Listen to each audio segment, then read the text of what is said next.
He built a billion-dollar empire from nothing, trusted no one, and loved only once. But everything Jonathan Hale thought he knew about his past, his future, even himself, shattered the night he saw a silver bracelet on the wrist of a 6-year-old boy who looked exactly like him. And that boy wasn't alone. There were 3 of them. Identical. Laughing. Alive. And they all had her eyes. Jonathan Hale had closed billion-dollar deals with less thought than he gave to the wine list that night. Seated in his usual corner of Le Pierre, a sleek and quiet Manhattan restaurant where power dressed in tailored suits and whispered over Wagyu, he was every inch the image he'd crafted, precise, untouchable, composed. His watch cost more than some of his employees' salaries. His phone buzzed every few seconds with updates from markets across the globe. He answered none of them. He didn't need to. Everything ran exactly as he intended. His life was a clockwork mechanism: wake at 4:30, train with a personal coach, take 5 strategic calls before breakfast, dominate meetings, manage egos, review acquisitions, impress investors, rinse, repeat. Nothing surprised him anymore. He'd engineered a life where emotion had no place, where memory was a liability, where past and future were just coordinates on a profit graph. Haley Brooks had been the only variable. The only unsolvable equation. And 6 years ago, she vanished. No confrontation, no drama. One evening she kissed him softly, said she needed air, and by morning her apartment was empty and her number disconnected. He hadn't spoken her name aloud in years. Not to friends, what few he kept, not to therapists he didn't believe in, not to the mirror that looked more tired every year. She was archived. Like an old file stored away in his brain's hard drive. Closed. Until that night. As the waiter poured his wine, Jonathan's eyes drifted beyond the flicker of candlelight to a family seated just across the room. He hadn't noticed them enter. 3 little boys sat at a table too big for them, their legs swinging from the high chairs. Identical faces. Same messy dark hair, same mischievous grin, the same storm-colored eyes, a color Jonathan recognized with a strange, bone-deep certainty. His own eyes. His own childhood smile. They looked to be around 6. He blinked. Once. Twice. Tried to dismiss it as a trick of lighting or his imagination finally rebelling against a too predictable life. But then one of the boys reached for his soda, and Jonathan saw it, the bracelet. A thin, silver band around the child's small wrist. It was simple, almost unremarkable, but he knew it instantly. The inside of the band was engraved. He didn't need to see it to recall what it said. To my love, forever. He'd given that bracelet to Haley the last night he saw her. It was his first and only sentimental gift. She'd laughed when he gave it to her, said it was too poetic for a man who lived by numbers and ledgers. But she wore it. Every day. Until she disappeared. The waiter asked if he was ready to order, but Jonathan didn't hear him. His gaze was fixed, breath caught somewhere between shock and something deeper, something jagged and unfamiliar. He stood up slowly, leaving the untouched wine and the empty chair behind. He didn't know what he was doing, only that he had to get closer. The air around him felt warped, charged, like time had folded in on itself. He crossed the room as though walking through water. He didn't care how it looked. He wasn't thinking of his image or the eyes that followed him. All he could see were 3 boys who shared his face. And one bracelet that should have been lost to the past. The boys were laughing, trading bites of their food and whispering secrets only 6-year-olds could understand, while the woman with them, an older lady with tired eyes and a kind, lined face, cut their pizza into smaller pieces. She moved with the quiet attentiveness of someone who had done this 1,000 times. There was no sign of a mother, no other adult in sight. Jonathan stood a few feet away, frozen. Logic told him to turn back, to let it go, to chalk it up to coincidence, but his instincts refused to obey. He couldn't take his eyes off the bracelet, or off the boys who looked too much like him for this to be chance. After a moment, the older woman noticed him staring. She straightened slightly, protective, unsure. Her hand reached instinctively toward the boy with the bracelet, resting lightly on his shoulder. Jonathan stepped forward and spoke before he could stop himself. "I'm sorry," he said, and his voice came out rougher than he expected. I saw the bracelet. Where did he get that?" He nodded toward the boy, trying not to sound like a lunatic, though he knew how he must have looked, a stranger in $1,000 suit asking about a child's jewelry. The woman studied him, eyes narrowing. "It was his mother's," she said after a pause. Her voice was cautious. "She gave it to him before she died." Jonathan's breath hitched. A tremor moved through him like an aftershock. "What was her name?" he asked, though he already knew. He needed to hear it. The woman hesitated, then answered quietly. "Haley. Haley Brooks." He closed his eyes, just for a moment, and everything around him blurred. The restaurant faded, the chatter, the clinking glasses. All that remained was the echo of a name he hadn't said out loud in years. When he opened his eyes, she was watching him more carefully now, not just wary but thoughtful. "You knew her?" Jonathan nodded. "I loved her," he said. "We were close." The words felt inadequate. They didn't cover the truth of who Haley had been to him, or what her disappearance had cost him. The woman's expression shifted subtly, and something like realization dawned in her eyes. Her grip on the boy's shoulder loosened. "You're Jonathan," she said slowly. "She told me about you." "Not much, but enough." He took a shaky breath. "Are they mine?" The question hung between them, electric, unbearable. The woman didn't answer right away. Instead, she looked at the boys, now busy arguing over whose turn it was to choose dessert. She seemed to weigh something silently, measuring his face, his voice, the emotion he was trying so hard to hide. Then she nodded once, very slightly. "Yes," she said. "They're yours." Jonathan staggered back half a step.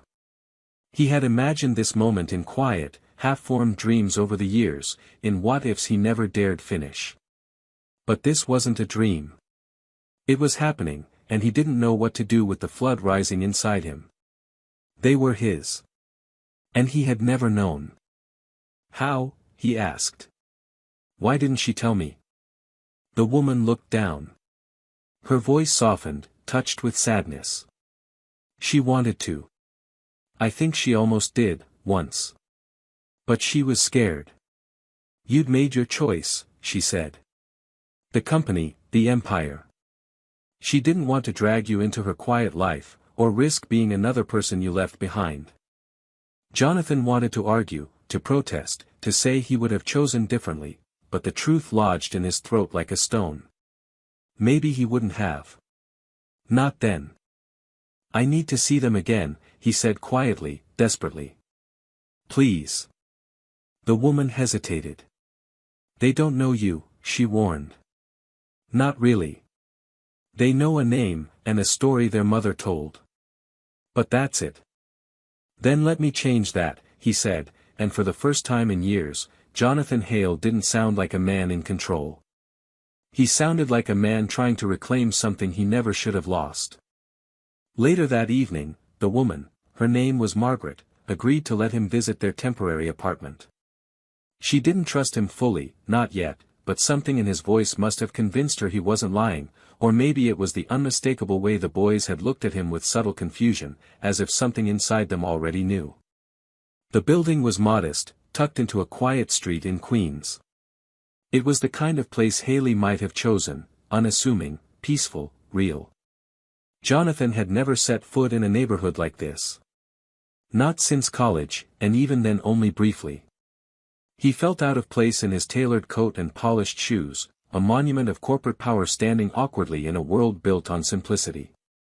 The apartment was small but clean. The boys had already gone to bed by the time they arrived, though Margaret let him peek into their room. 3 little beds lined up side by side, each with their own chaos, a toy dinosaur with a missing leg, a superhero blanket hanging halfway to the floor, a nightlight shaped like the moon. Jonathan stood in the doorway, watching the soft rise and fall of their breathing, trying to make sense of the weight in his chest. He couldn't remember the last time he had stood so still for so long. Margaret motioned for him to follow her into the living room. She brought out a box from the closet, weathered, taped on the sides, clearly opened and resealed many times. She kept everything, Margaret said, placing it gently on the table. Photos, letters, little things. She didn't want them to forget. And she didn't want you erased, even if you weren't there. Jonathan sat slowly, his fingers brushing over the edges of the box like it might vanish if he moved too quickly. Inside were pieces of a life he never knew he had. Photographs, dozens of them, Haley in a sundress, laughing in a sunlit park, holding a baby who looked just like him. Then 2 babies. Then 3. Their first birthdays, Halloween costumes, crayon drawings signed with names he had never spoken aloud. Alex. Max, Tim. There were letters too. Some addressed to the boys, some to no one at all. One began, "If you're reading this, maybe I'm gone, and maybe he's finally come looking for you." He couldn't finish it. His eyes burned. He closed the letter and reached for the bracelet instead, the same one he'd seen at the restaurant, now resting beside a photo of Haley holding all 3 boys in her lap. She looked tired but radiant. Fulfilled. "She talked about you sometimes," Margaret said, watching him with a strange mix of gentleness and gravity. Not with anger. Not even regret. Just longing. "She said you had a hard time trusting love, but that you loved her in the only way you knew how. She believed you would have been a good father, if you'd known." Jonathan swallowed hard. "I should have known. I should have seen it. I spent years building a world that felt invincible, and somehow I missed the most important part of it." Margaret nodded slowly. "You can't change the past. But you can decide what kind of future you want with them. They're good boys. Smart. Sensitive. They miss her more than they know how to say. And they need someone who sees them." He looked down at the photo in his hands. 3 lives. Half his blood. Entirely unknown to him until tonight. And still, there was a strange and immediate sense of belonging, like something broken inside him had shifted slightly, not healed, but cracked open. There was a chance now, a narrow, difficult, and undeserved chance, to make something right. "I want to be there for them," he said finally, his voice hoarse. "I don't know how. I have no idea what I'm doing. But I want to try." Margaret didn't smile, but her expression softened. "Then you'd better start learning. Because they've already lost one parent. Don't make them lose another." The next morning, Jonathan arrived at the apartment just as the boys were waking up. The door creaked open and 3 small heads peeked out from their bedroom, blinking at the sudden light and at the tall stranger standing in the hallway. They didn't speak. They simply stared, curious, cautious, unsure whether he was real or just another adult who came and went like so many others. Margaret introduced him gently, calling him Mr. Jonathan, for now, explaining that he had known their mother, that he wanted to spend some time with them. The boys nodded, not fully understanding but not rejecting the idea either. Children had an uncanny way of sensing hidden truths, and though they couldn't articulate it, something about the man felt familiar, his eyes, maybe, or the way his voice dropped just slightly when he said Haley's name. They sat in the kitchen eating cereal, 3 spoons clinking in unison, while Jonathan stood near the counter, his posture too formal for such an ordinary room. He didn't know how to enter their world. They talked to each other in half-sentences and shared jokes he didn't understand. Every now and then one of them would glance at him quickly, then look away. It was Alex, the oldest by 5 minutes, according to Margaret, who finally broke the silence. "Did you know our mom when she was alive?" he asked without looking up from his bowl. Jonathan's heart stuttered. "Yes," he said softly. "I knew her a long time ago. She was very important to me. Alex nodded like he was filing the answer away for later. Max and Tim didn't say much, but Tim slid his empty bowl toward Jonathan wordlessly, waiting to see what he'd do. Jonathan took it, unsure whether this was a test or just a habit, and rinsed it out in the sink. Tim seemed satisfied and wandered back to the living room with a toy car in hand. Later, they went to the park together. The sun had broken through a cloudy sky, casting a soft glow over the wet pavement and rustling trees. The boys ran ahead while Jonathan stayed close behind with Margaret, who watched them like a hawk even while giving them space to roam. He tried not to be obvious about how intently he observed them, how they moved, how they laughed, how they called out to each other with such effortless connection. Each one was so clearly his and yet so wildly individual. Alex was quiet but always watching. Max had energy that buzzed in every limb, constantly in motion. Tim was softer, prone to daydreaming, happiest when he could sit and build things out of sticks and stones.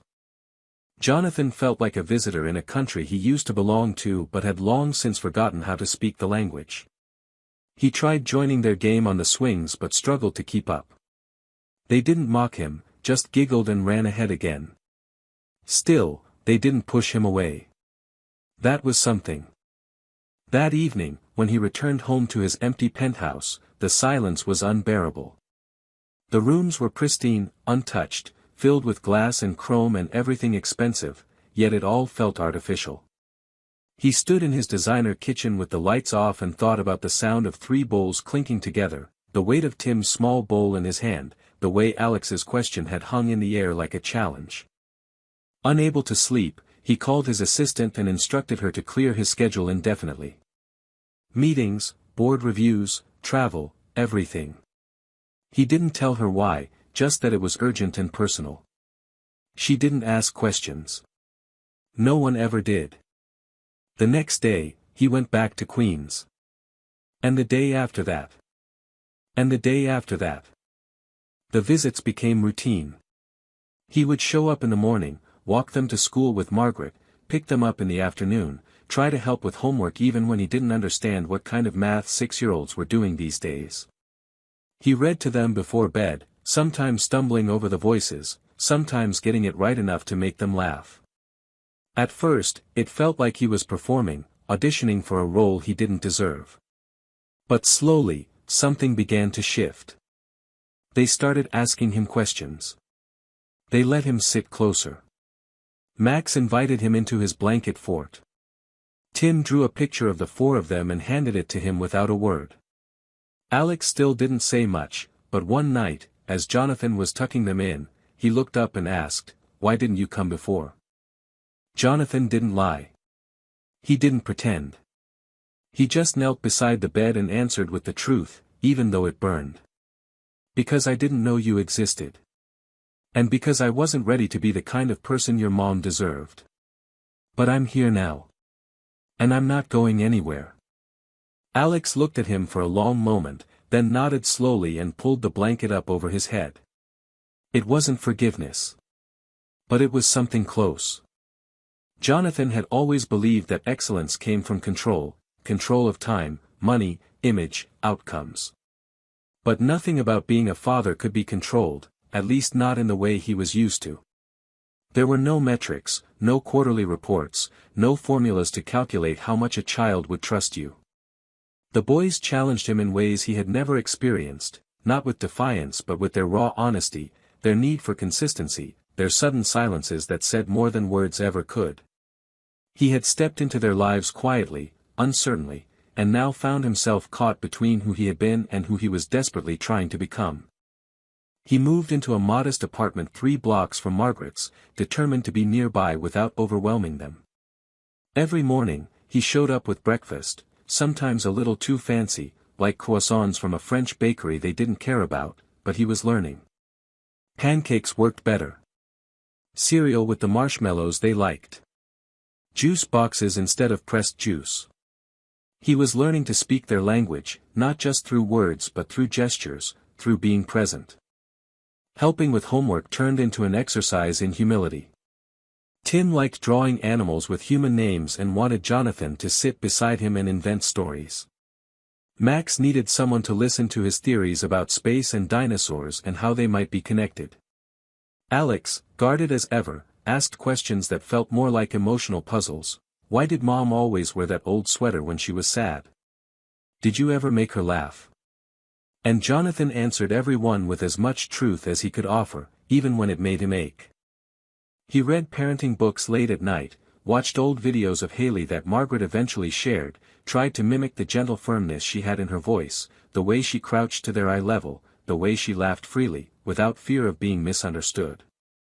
He had missed the years where they took their first steps, said their first words, lost their first teeth, but he refused to miss anything more. Not if he could help it. One Saturday, he brought them to the Natural History Museum. It was chaos. Max sprinted from exhibit to exhibit, dragging Jonathan behind him while explaining the difference between meteors and asteroids. Tim was fascinated by the giant whale but scared of the dinosaur bones, and Alex refused to take a photo with them, though he held Jonathan's hand longer than usual as they walked through the halls. They ended the day with ice cream on the steps outside, their faces sticky and tired, and Jonathan realized he was smiling without even trying. It wasn't a perfect moment, but it was real. And that was something he hadn't felt in years. There were still hard days. Times when the boys asked about Haley and their faces folded into expressions too heavy for their age. Times when Jonathan said the wrong thing or forgot how fragile their trust still was. Once, during a small argument over bedtime, Alex shouted, "You're not Mom. You don't get to decide," and slammed the door so hard the walls shook. Jonathan had stood on the other side, heart pounding, unsure whether to knock or walk away. In the end, he slid a note under the door, "You're right. I'm not. But I'm trying to learn. I love you. Good night." The door didn't open, but the next morning, Alex handed him the note back with the words, "Okay," written in crooked letters at the bottom. They began calling him Dad without fanfare. One day Tim said it accidentally and didn't correct himself. Max said it next, louder, to test how it felt.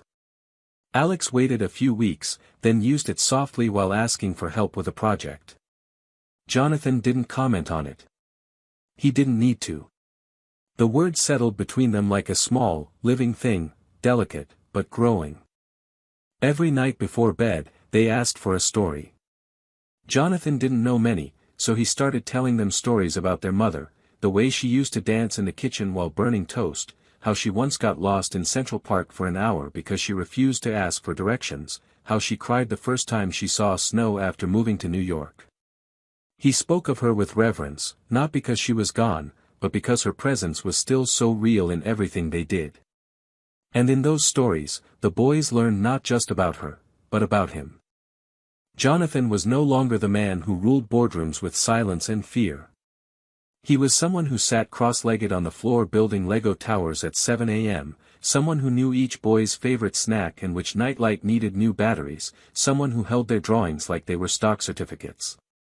He hadn't earned their love with grand gestures or promises.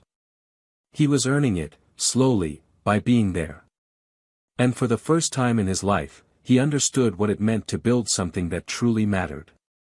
It had been nearly 4 months since Jonathan first saw the boys in that restaurant, and while nothing about his journey into fatherhood had been easy, it had started to feel like his life had finally found a rhythm, imperfect, exhausting, beautiful. The boys no longer looked at him with hesitation. They called him Dad now, sometimes in moments so casual it made his chest tighten with quiet joy. Margaret had become more than a guide, she was a lifeline, a bridge to Haley's memory and the steady ground beneath the children's lives. Things weren't perfect, but for the first time in years, Jonathan believed they were moving in the right direction. Then Jack showed up. Jonathan first heard the name in a conversation with Margaret one evening as they were folding laundry in her kitchen. She said it carefully, like she was holding something sharp in her mouth. "Haley's brother. Jack. I haven't seen him in years, but he called me today. He said he heard rumors, about you, about the boys. I think someone told him there might be money involved now. Jonathan had gone still. He remembered Jack only vaguely, from years ago, loud, impulsive, always looking for the easy way out. Haley rarely spoke of him, and when she did, it was with a tone somewhere between regret and fear. He's not stable, Margaret said quietly. But he's family. And that matters in court. A week later, Jack filed for custody. The news hit Jonathan like a punch to the chest. The idea of someone else claiming the right to raise his sons, especially someone who hadn't shown up for a single moment of their lives, was enraging, but also terrifying. And Jack didn't just want custody. He wanted headlines. He showed up to court in a cheap suit, flanked by a lawyer who was far too polished for someone without a job. He gave interviews to local news outlets claiming Jonathan had stolen his nephews, manipulating the system with his wealth, painting himself as a grieving uncle who just wanted to honor his sister's memory. The story exploded. It didn't matter that Jack had no history with the boys, or that he had been in and out of rehab for most of the past decade. The media loved the scandal. Billionaire CEO hides secret children, fights shady uncle for custody. Overnight, Jonathan's name was dragged through every gossip blog and cable news channel. Hailtech's board panicked. Shareholders were furious. Sponsors began to pull out of deals. The company's value plummeted, and with it, Jonathan's influence. He was summoned to an emergency board meeting. The tone was cold, clinical, impersonal. They expressed concern about his public distractions and instability. They didn't ask about the boys. They didn't ask how he was doing. They simply suggested, then demanded, that he take an indefinite leave, or step down. He chose neither. Instead, he walked out, his resignation letter emailed that night with a single sentence: "I have more important things to fight for." The legal battle dragged on. Court hearings were tense and filled with pointed questions. Jonathan's past, his workaholism, his emotional detachment, his reputation as a ruthless businessman, was brought up repeatedly. Jack sat in the courtroom like he was auditioning for a movie, nodding solemnly, wearing a cross he hadn't worn before, spinning stories about promises he'd made to Haley that no one could verify. Jonathan, by contrast, didn't try to be perfect. He told the truth. That he hadn't known about the boys. That he had made mistakes. That he was still learning. What turned the tide wasn't evidence or strategy. It was the testimony of the boys. One by one, they were brought in, carefully, gently, with therapists present. Max talked about their Saturday trips to the park and how Jonathan always carried extra snacks in his coat pocket. Tim brought a drawing he'd made of their family, with Jonathan standing in the middle, holding all their hands. But it was Alex who delivered the quiet blow that broke through the courtroom noise. When asked who he wanted to live with, he answered simply, "With my dad." He listens. He tries. He's not trying to be mom. He's just being him. Jonathan didn't cry. Not in court. But later, alone in the hallway outside, he did. The judge took several days to deliberate. Margaret stayed by his side, a steady presence, while the boys kept asking if they could go home, unaware of how close they were to having their world upended. Then, finally, the ruling came. Custody would remain with Jonathan, with oversight from family services for a year. Jack's petition was denied. There was no appeal. The courtroom cleared, but Jonathan stayed in his seat for a long time, the weight of the fight still pressing down on him. He had lost his company, his fortune, the identity he had worn like armor for years.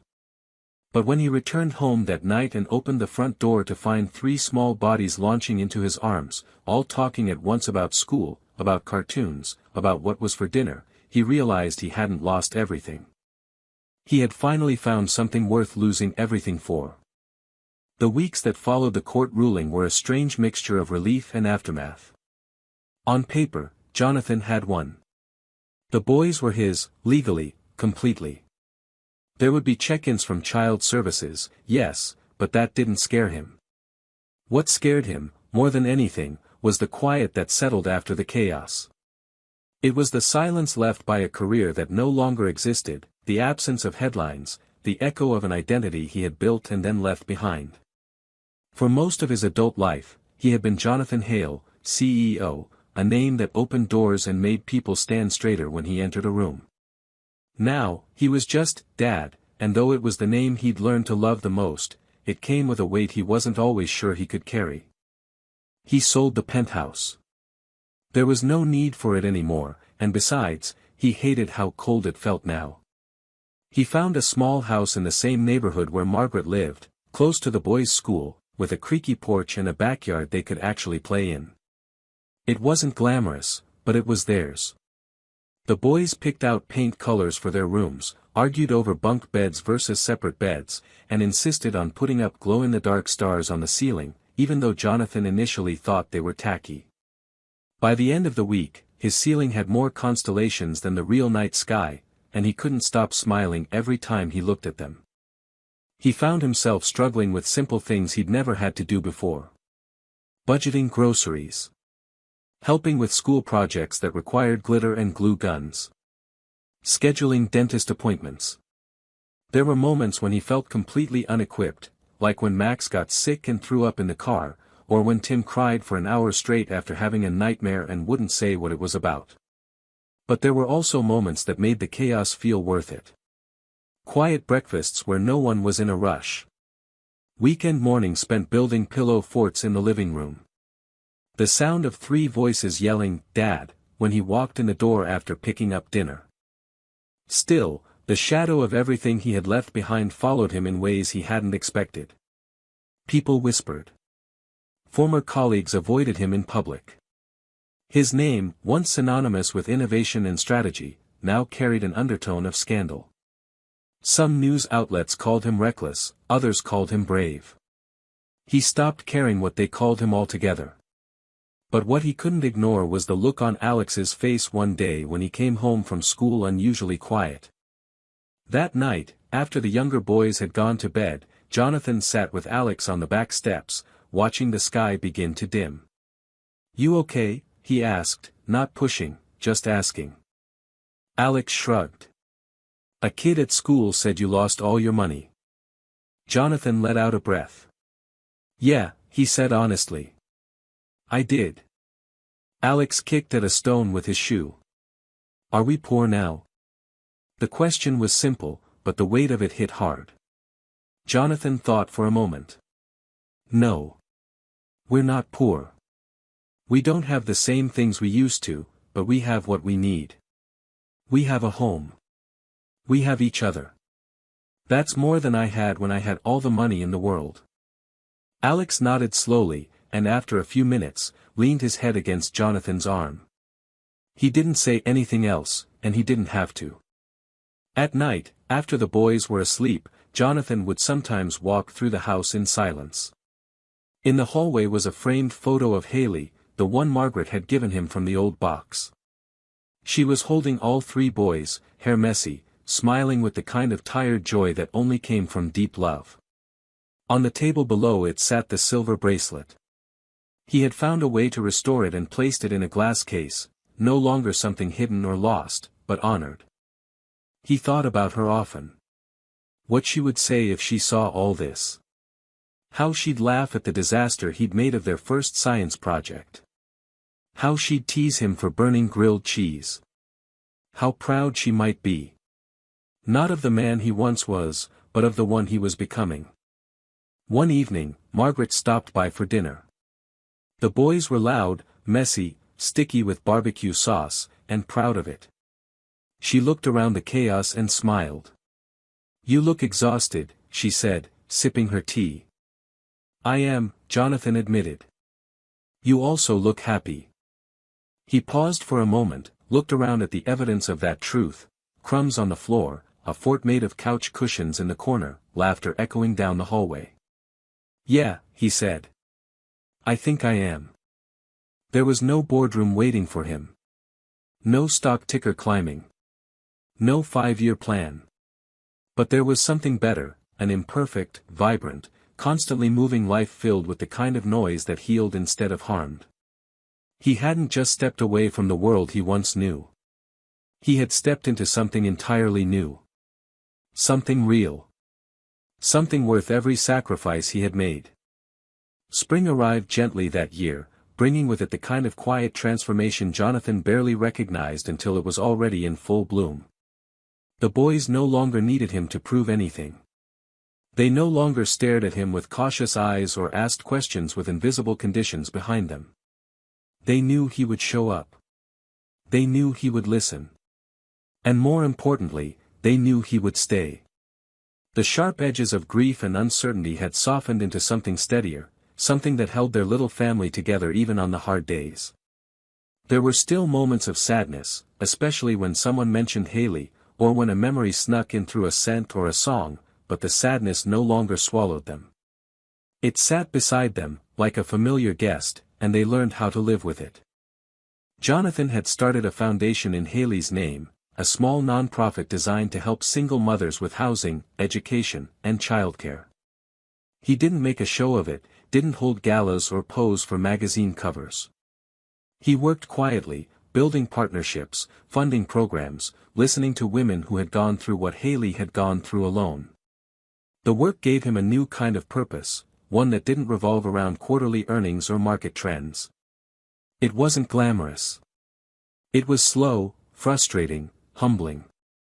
But it mattered. At home, life was a symphony of small, imperfect joys. Max developed a fascination with maps and spent hours drawing entire cities on poster boards, complete with rivers and subway systems. Tim discovered baking and insisted on making Friday cookies every week, even when the dough ended up more on the counter than in the oven. Alex had taken up journaling in a worn leather notebook Margaret had given him, and while he never let Jonathan read it, he sometimes asked for help spelling harder words. The house buzzed with life, books scattered across the couch, toys in every corner, little shoes piled by the door. Jonathan had traded silence and order for this beautiful chaos, and he wouldn't have it any other way. One Saturday afternoon, the boys decided they wanted to make a short film. They wrote a script, cast themselves in various roles, and made Jonathan play the villain, which he performed with exaggerated flair, complete with a fake mustache made from tape and black yarn. Margaret filmed it on her phone, laughing so hard at one point she nearly dropped the camera.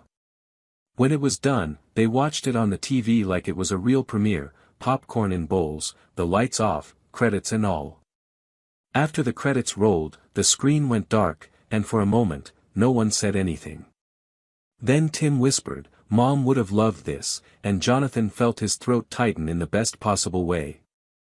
Later that night, after everyone had gone to bed, he sat alone in the living room. The glow-in-the-dark stars on the ceiling still shone faintly above him, and the sound of soft breathing echoed from the boys' rooms. On the wall hung the framed photo of Haley with the boys in her lap. Beneath it, the silver bracelet sat in its glass case, polished but untouched, resting on a wooden shelf he'd built with his own hands. It wasn't an altar. It was a promise that her love would never be forgotten, that her children were safe, that the life she wanted for them was finally becoming real. Jonathan had lost a world and found a better one. He had walked away from wealth, status, and certainty, and stepped into something more valuable than any of it. He had become a father not through perfection, but through presence. Through learning. Through staying. Through love. And as the moonlight filled the room and the silence settled in the most peaceful way, he leaned back, closed his eyes, and smiled, because for the first time in his life, he wasn't chasing anything. He had already arrived. To me, the ending of this story isn't just about redemption, it's about real transformation. Jonathan didn't simply become a better man, he dismantled everything that once defined him and chose to rebuild a life around love instead of legacy. That's rare, and it's powerful. What struck me most is how the story refuses to offer an easy resolution. Haley is still gone. The pain doesn't disappear. The struggles of fatherhood and healing aren't magically solved, but they're met with honesty, vulnerability, and a quiet, steady courage. There's something incredibly moving about the idea that a man who once lived for control, wealth, and image would give it all up for messy kitchens, forgotten lunchboxes, and whispered bedtime stories. It reminds us that the richest life isn't the loudest or most admired, it's the one rooted in presence, in showing up day after day, especially when it's hard. That's the kind of happy ending that stays with you. Not perfect, but true.